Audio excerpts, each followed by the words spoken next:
everyone, I'm Becky. And I'm Sarah. And we're doing Bickering Book Reviews. Today we are talking about It Happened One Summer by Tessa Bailey, which I got off of NetGalley. Same. And so this is a new book. Nope, I got it off Edelweiss. Oh, okay. This is the first book in a new series by Tessa Bailey.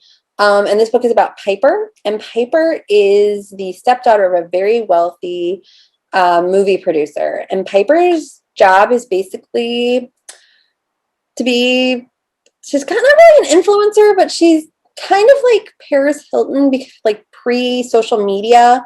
Like she went to parties, she was seen, that was like her thing.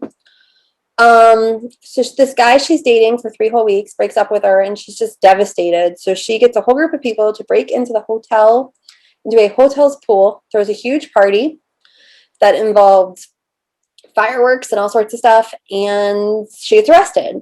Well, her stepfather was working with the person who owned the hotel to finance this new movie, and he was like, Piper, you almost cost me this investment. So as a punishment, he tells her she has to go to this little fishing village where her mother was from, where her real father, who had died in a fishing accident, was from. And she has to live there for 3 months. Her father had owned a bar that the stepfather had been paying someone to keep up, and they didn't really do that. And so he basically tells Piper, you have to go live there. I'm giving you a very small allowance for those 3 months and go at it. Learn to be a grown-up. You're 30 years old. So Piper and her sister, Hannah, I know, Hannah goes with her because Hannah didn't want to leave her alone, even though Hannah didn't do anything wrong. And they show up at the bar, and it's not really a bar anymore. It's kind of like where people hang out for free. And they meet Brendan, who is I was gonna say sea captain. Is that right? A sea captain? Kind of. Yeah. And he's all tall and brooding and muscular. And originally he dislikes Piper, but as they spend time together, dislike turns to attraction. And it's basically, can she be happy with him? Can he be happy with her? Can she give up LA? Would she want to stay? What's going to happen?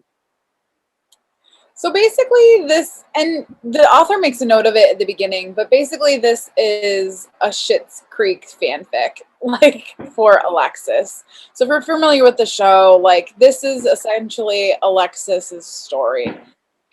Kind of like fan fiction. So it's not like set in Schitt's Creek or anything like that.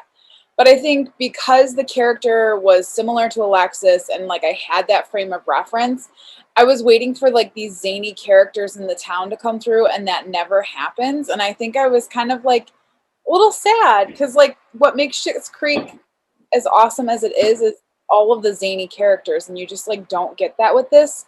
But also like the love story in this book can give any YA insta love story a run for its money, because it was like insta love on steroids in this book. Right. So I did not make it through the whole first season of Schitt's Creek because I don't like zany characters. Like that was one of the things that made me not watch Gilmore Girls for years. Like I don't like a zany cast of characters. It drives me crazy because I'm like, if I actually had to deal with these people, I would become violent. But yeah, I can't. Don't even get me started on it. But I do agree, like the love, because like there was proclamations of love, and like I feel like at one point they're like, well, Piper, you have 2 months left. So it was less than a month. Yeah, well, and they went from like hating each other to like being in love with each other and thinking about forevers, but like there was no real interaction between them, no real like conversation. So you're just like, why do you like her so much? Well, I'm actually, because I enjoyed it. I thought it was funny, and I liked the characters, but I'm sitting here and I'm like, but how did they get there? What was the steps that got them there? And I can't really think of it. I don't know. I was kind of bored. I kind of wanted more. Because I kept finding like other things to do instead of read.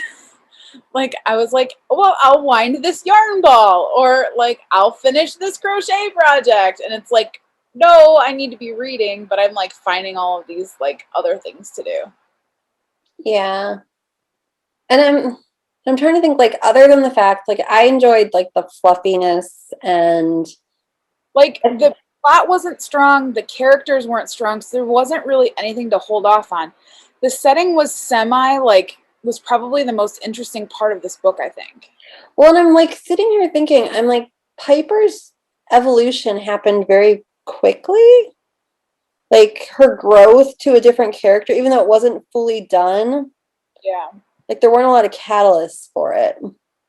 I mean, it's good for what it is. Like it's an adult romance book. Like it gets the job done. It's just like if we're talking about like comparing it to other books and talking about like how it rates versus those, like it left room for more. Right. I don't really have that much more to say. There really isn't. I mean, it's a fluffy adult romance book. Like there isn't. Right. So we should rate it. Our rating system starts at the top with 5 unicorns. We go to 2 unicorns. If we don't like it, it's a horse. I'm at. I'm going between a 2 and a 3. I think I'm gonna go with a 2. Like, no, I'll go with a 3. I'll be charitable. I'm gonna go with a 3 because it was like it gets the job. Like I said, it gets the job done. Like it's just a standard romance book. Like there's nothing particularly wrong with it. It's just not great. Well, I'm going between a 3 and a 4 because I thought it was funny. But at the same time, I'm kind of like nothing standing out of why I liked it. And I finished it like 18 hours ago. So I guess I'm going to go with a 3 as well because while it was kind of cute and funny, it didn't leave a lasting impression. Yeah, and I didn't even find it that particularly funny. Yeah. So that is where we are. And it happened one summer, and we'll see you around. Bye. Bye.